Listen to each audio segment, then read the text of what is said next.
We are ready, so I will call the meeting to order and we will start with the Pledge of Allegiance.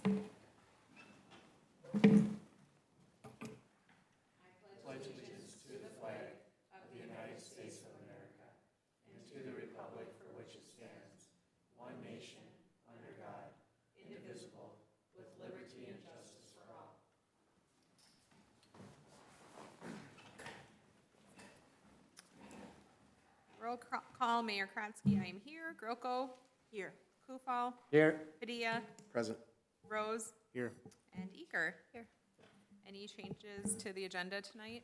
Actually, I do have one addition. One of our part-time librarians is resigning, so Michelle Reed, she submitted her resignation, and so if we could put that under 9GI.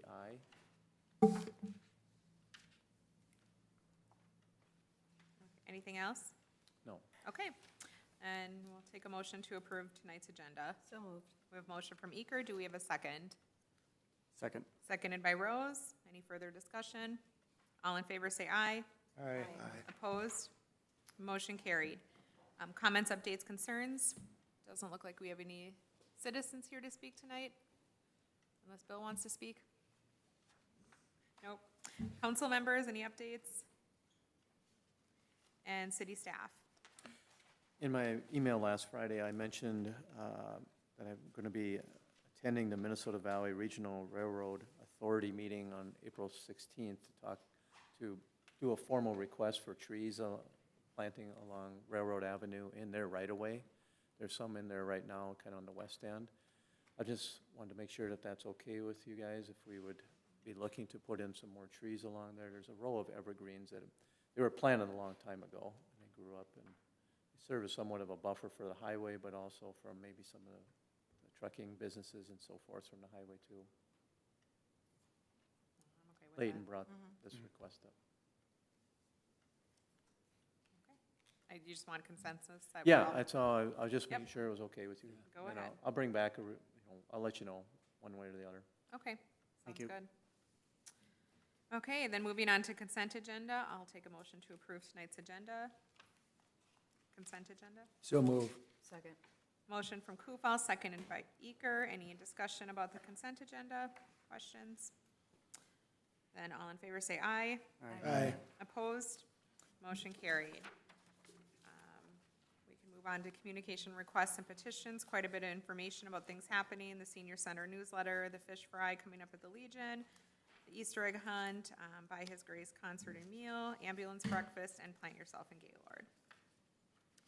Moving on to department and committee reports and action items. The first one on our agenda then would be under the library 9G1 with the resignation of Michelle. Actually, could we go up to 9C? Ty is going to give an update. Oh, sorry, I skipped you over, Ty. We'll move back up to 9C and invite Ty to the podium to give us an update on inflow and infiltration.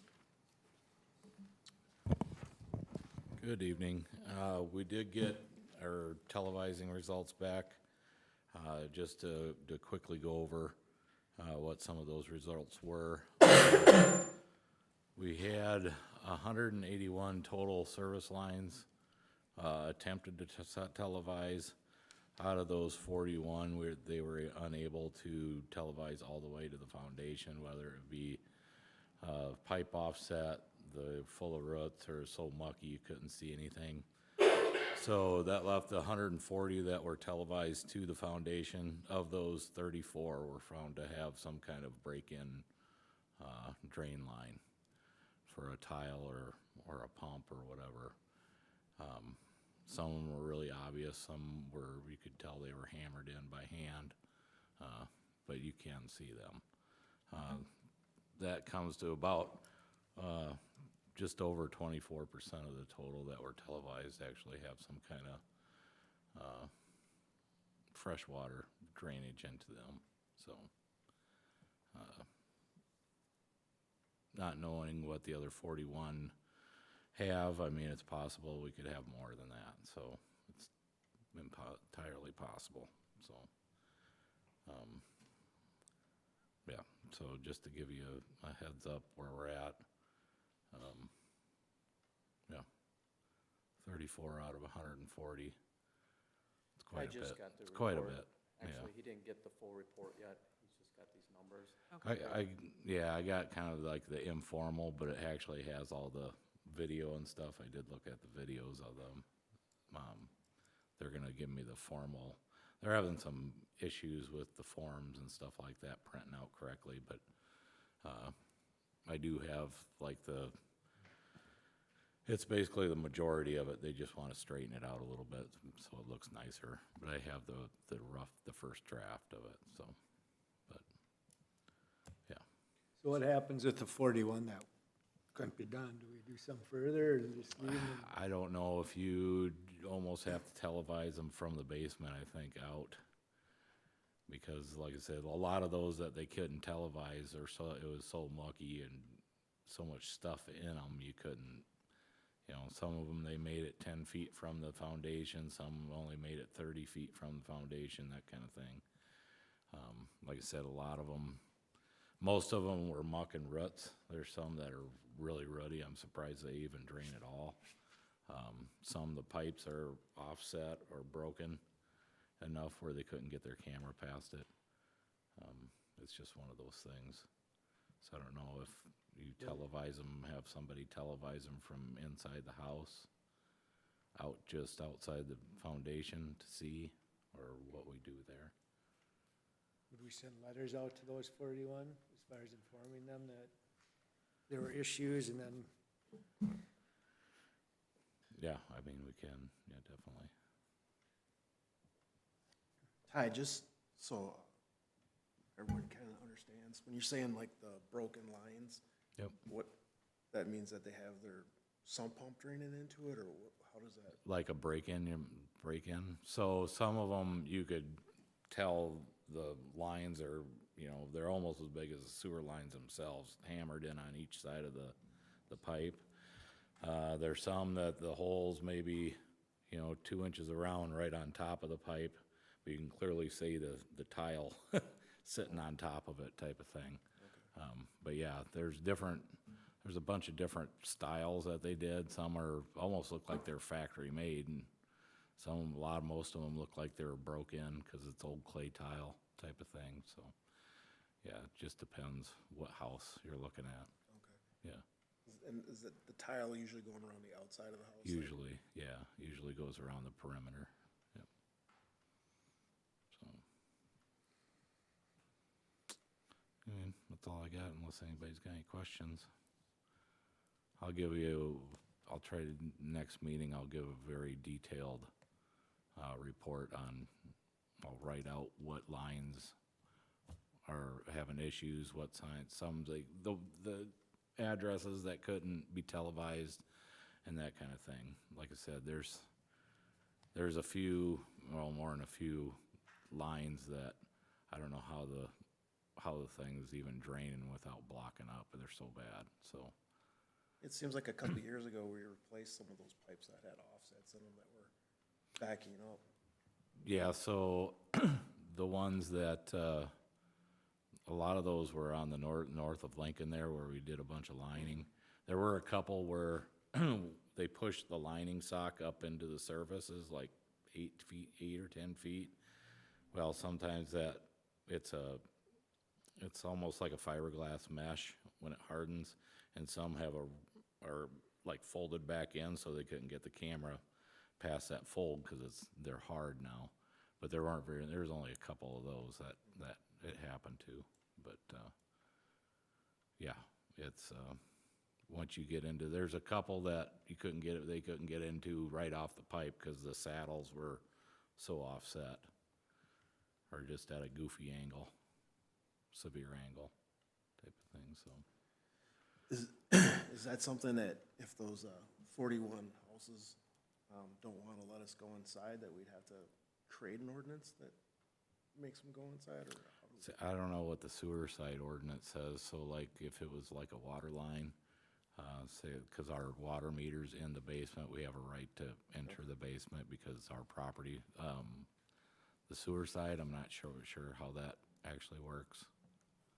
So, yeah. But I know the next step is to go around town and try to count all the eave spouts that are going into the ground and try to trace those and make sure those aren't hooked up to our sanitary sewer, cause that creates a big mess too. So. Yeah. I plan on making some kind of report, and I'll actually email each council member kind of the results of that, a little more of a breakdown, so you guys can look at it closer, so. We do in our ordinance that we updated recently. We do have in there that city's authorized personnel shall be permitted to enter any property within the city at reasonable times upon written notice for inspection and observations. So. All right, Okay, any other questions? Thank you, Ty. yep, thank you. Now we'll move on to the Gaylord Library. And I assume you have a resignation letter. Yep, so Michelle Reed has given her resignation. Her final day would be April 9th, a week from today. At this time, I don't have a recommendation for refilling the position. I'd like to come back with some possible options for the council to discuss and consider at the next meeting, if that's okay. So, do you want a motion to accept her resignation? Yes, Okay. effective, what her last day, effective April Effective 9th. April 9th? Yep. Would anyone like to make a motion to accept? We have a motion from GROCO. Do we have a second? I'll second. Any questions or discussion? All in favor, say aye. Aye. Opposed? Motion carried. Should have added it during the discussion, but thanks. Thank you to Michelle for your years of service. Okay, moving on to unfinished business. We have 10A, ordinance number 372. This is our second reading of the ordinance to regulate cannabis business. Find it in my packet here. So tonight, we just need a motion to adopt ordinance number 372, an ordinance to the city of Gaylord to regulate cannabis business. So moved. Motion by Padilla. Do we have a second? Second. Seconded by Rose. Any discussion? Just one item to mention. On page 58 of that ordinance, it identifies the zoning areas where those types of businesses will be allowed. And so we will be having to amend our zoning code, once this becomes effective after its publication. So in the near future, the P&Z will pick that up. Anything else? All in favor, say aye. Aye. Opposed? Motion carried. We also need a motion to approve the summary of ordinance number 372 and its publication. Motion from Eker. Do we have a second? Second. Seconded by Kufal. Any discussion? All in favor, say aye. Aye. Opposed? Motion carried. Moving on to 10B, we have the second reading of ordinance number 375. This is an ordinance amending section 3.02 of the Gaylord City Code, providing for reimbursement of computer and computer-related equipment. Do we have a motion to adopt it? So moved. Motion from Eker. Do we have a second? I'll second. Seconded by Padilla. Any discussion? All in favor, say aye. Aye. Opposed? Motion carried. Now we need a motion to approve the summary of ordinance number 375 and its publication. So moved. Motion from GROCO, seconded by Eker. Any discussion? All in favor, say aye. Aye. Opposed? Motion carried. Moving on to new business, we have 11A, the Minnesota State Baseball Tournament Hosting Agreement.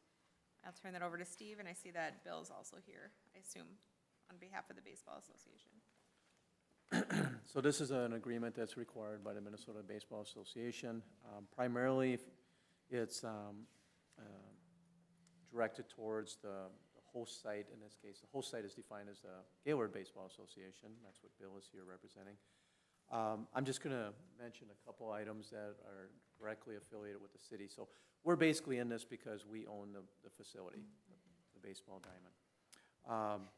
It does state in here, the host site, again, the Gaylord Baseball Association and the city are responsible for seating people with disabilities. So we need to make sure that we have available seating for that. Which our grandstand does. Perfect. We also have to designate a shelter within walking distance due to incremental weather. The fireman's shelter would be a perfect example where that would work. That's within walking distance. It does state in here, I don't know if state did inspect the field already, and they may have, Bill can address this, identified some improvements to the field.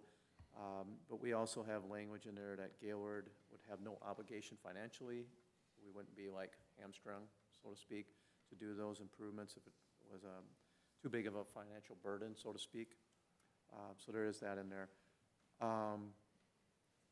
And it also states in here that the city waives any claim or right to compensation for the host site revenues. So that's in there. And then it's also points out that the insurance for the event would be covered by the Gaylord Baseball Association. This agreement came from the state to begin with. Mark did do some tweaking of it. As you know, he's also the city attorney for Glencoe.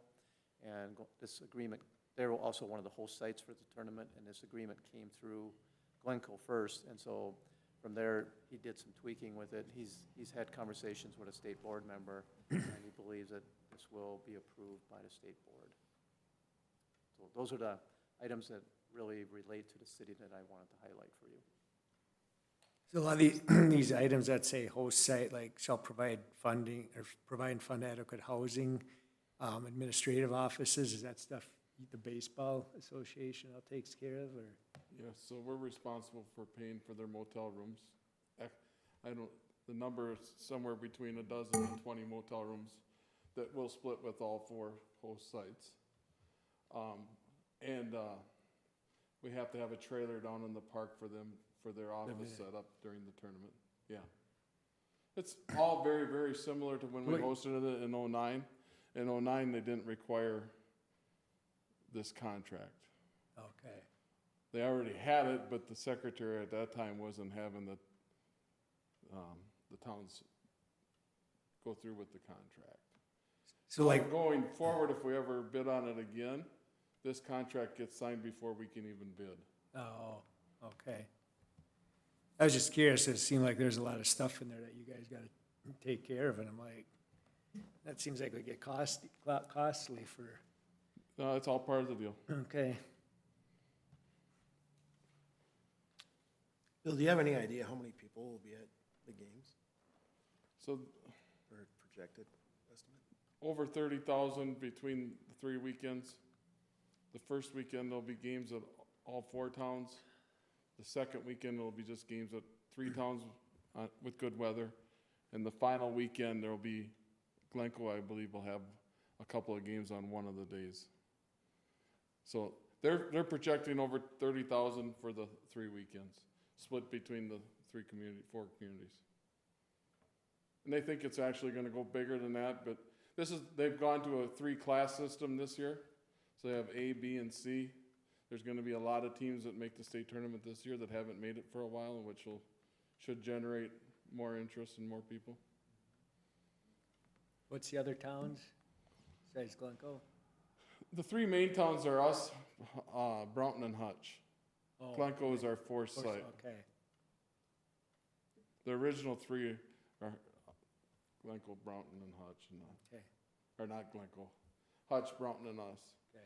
And now with the addition of more teams into the tournament, they Added Glencoe. add another site.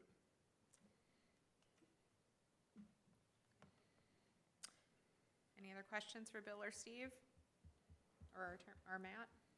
Steve. And then we're looking for a motion to approve the Minnesota Baseball Association agreement for hosting the state baseball tournament. So move. Second. Motion by Kufal, seconded by Eker. Any further question or discussions? All in favor say aye. Aye. Opposed? Motion carried. Thanks, Bill, for answering our questions. I'll come in tomorrow so we can get them signatures. Friday? We'll get it signed tonight. Thank you. Thanks, Bill. Okay, next on the agenda, 11B, contract for development. I will turn that over to Steve. Okay, so in your packet is the proposed, basically the development agreement. It's referred to as a contract for development. Mark did draft this and submitted it over to Alex Duvall for his review, and he had some small, minor changes to it that we approved.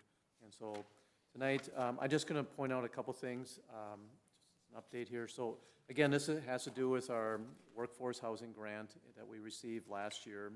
We were awarded $1 million. Again, our match for that is $500,000. Alex Duvall, he's changed or developed a new LLC, Logic Impact Housing Metro, or Melrose Street. So that's the LLC for this project anyway. Again, this is a 16-unit multifamily rental housing facility going to be located at the intersection of Melrose and Lincoln Avenue. In the agreement, the developers basically identifies that they will, in their best effort, try to break ground by June 1st of this year and have the project then completed by December 31st of 2027. You may recall going back to last year when he was in front of you, I think he had stated that it would be about a 12, 14-month construction period. So if he starts this summer, he'll be done approximately end of next summer, early fall. Under our grant contract with the state, we do have to have the grant proceeds expended by January 1 of 2028. And so that's why we put that 12/31/27 date in there. Just got a quick question on them dates. June 1st starting, and you got December 31st, 2027, that's 2.5 years. Yeah, I mean, he has to have it done by then. I mean, ideally. His he goal should. is a little over a year Yeah, and some, but, okay. realistically, it's gonna be less than that, though, yeah. The one thing too, the legal description is not included yet at this point in time. He hasn't submitted a survey or a site plan to us, so we don't know exactly how much land he's going to need for it. You may recall, he did say 3/4 of an acre approximately was what he was looking at.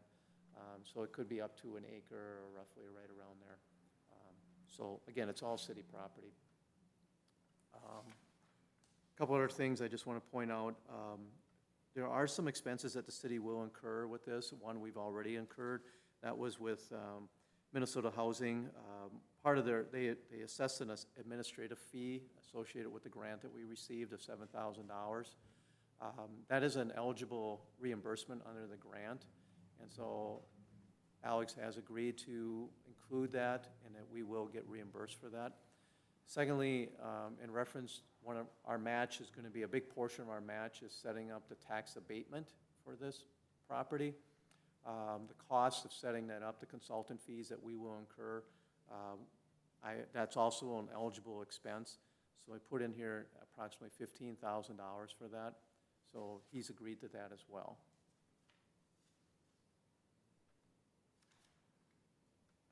Let's see here. Are there any questions? Do we have to approve a site plan yet when we get that? Or would this pretty much? Yeah, the site plan will be coming forward, yes. That would be something that would have to be approved. I did speak to Alex this week. He's actually been sick. He's got norovirus. Anyway, he did send over a signed development agreement today, so I do have a signed one in hand electronically. He is close, he said, to hiring a general contractor. That's all the updates I have at this time. He really wasn't feeling well when we were speaking. Okay. Then tonight, we need a motion to approve the contract for development by and between the City of Gaylord and Logic Impact Housing Melrose Street LLC. Was there anything, Matt, that you want? No, not at this Curious. point in time. Okay. I do agree that moving forward with the site plan and legal description is going to be a priority going forward, but other than that, I think that this is perfectly fine. Okay. To go before the council right at the moment. I'll make that motion. We have a motion by Padilla. Do we have a second? Second. Seconded by Kufal. Any more questions or comments, discussion? All in favor, say aye. Aye. Opposed? Motion carried. Next on our agenda is 11C, Resolution 2025-07, a resolution approving the transfer and closure of certain funds. Following our audit, our financial audit here last month, our 2024 financial audit, our staff and our auditors from Abdo identified some funds that we could try to close out, as well as doing some transfers here. And I'll just quickly go through these. The first one, if you got resolution, this is on page 90 of your packet. The first bullet there, transfer of $47,064 from Fund 451, which was the 2024 Street and Utility Improvement Project Fund, to our Storm Sewer Fund, 604. Basically,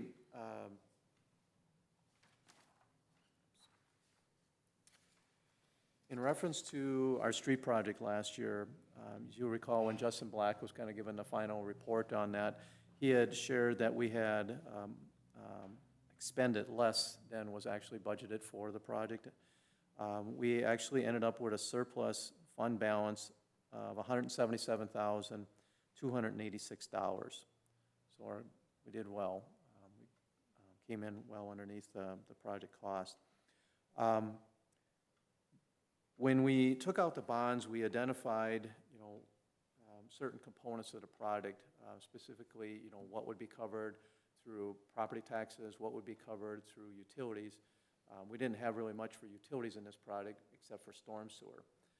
And we had identified, when we took out the bonds, about $57,000 in storm sewer improvements.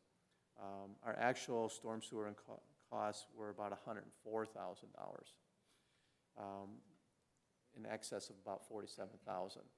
So in light of that, we have $177,000 that's remaining in that fund that was allocated for the project. Basically, it's the bond proceeds remaining of $177,000. And our storm sewer overran the actual bonded amount. Proposed is that we will use a part of that $177,000, basically $47,000, and transfer that into the storm sewer fund. Hope that makes sense. The next one is in reference to the Oaks Lakeside Pavilion project. Now that we've closed that project out, we've received, proposed is to transfer $117,900 from our 801 Capital Improvement Fund to cover the remaining balance on that project. So minus the state grant that we received, which was $262,000, minus the donations that we received, which was approximately about $145,000, that leaves a balance of $117,000. And so we always knew that we were going to have a share of the cost of the project, and this is the fund that we had identified what we were going to utilize to pay for that. And so that's what's proposed, and then we can close out that fund completely. And then a couple things that have been kind of hanging out there. We want to transfer $8,300, or proposing to, from our general fund to TIF District number 5-1, which is actually the medical college TIF district. That $8,300 is probably predominantly legal fees. You might recall some of the things that we had to do even last year or the year before to kind of finalize and separate ourselves from the developers. So there was some legal fees that we did experience because of that. I'm not saying all the $8,300 is that, but there was probably a majority of that. I'd say at least $5,000–6,000 was associated with that. So this basically what we're looking to do then down below. We will be looking to decertify that district. We haven't done that. We have to do that in a separate resolution, so that'll be coming forward in the near future. And then lastly, this transfer of $5182 from the general fund to Fund 525. This was the Cattail Estates Funds. This was a TIF district that was actually never established. Back just before COVID, the city was approached by Grand Stay Hotel. Some of you may recall them. They were looking to develop a hotel basically over on Melrose and Lincoln, right where Alex Duvall is developing. And COVID hit, and basically that project never happened. It basically went away. But we did incur some costs associated with working towards establishing a TIF district for that project, but it never was established. But we just need to close that out, and to close it out, we need to transfer this 5182 to do so. So, and then going down further on the resolution, Fund 450 and 525, those two funds, then we'd be looking to close out.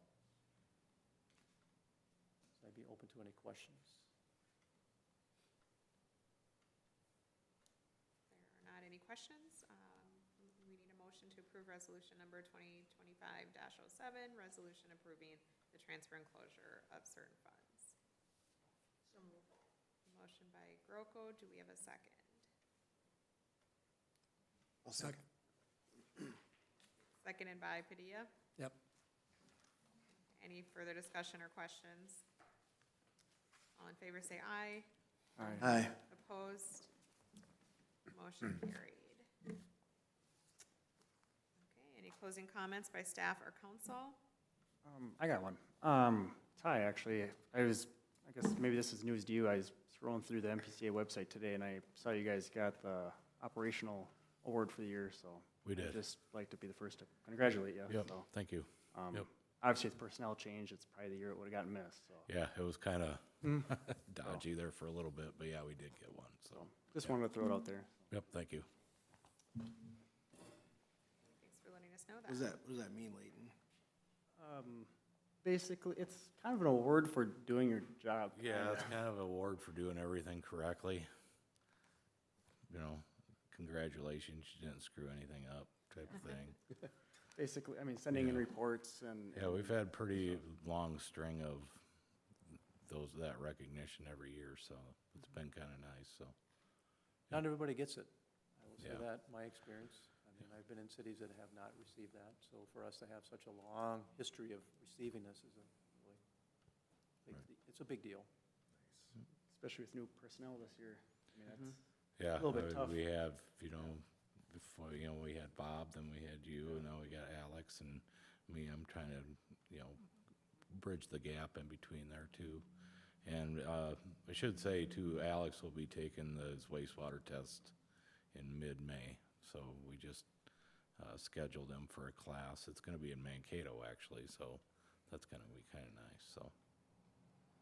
Yeah. Great, yeah. Thanks for the updates. Motion to adjourn? We have a motion to adjourn by Eker. Do we have a second? Second. Seconded by Rose. All in favor say aye.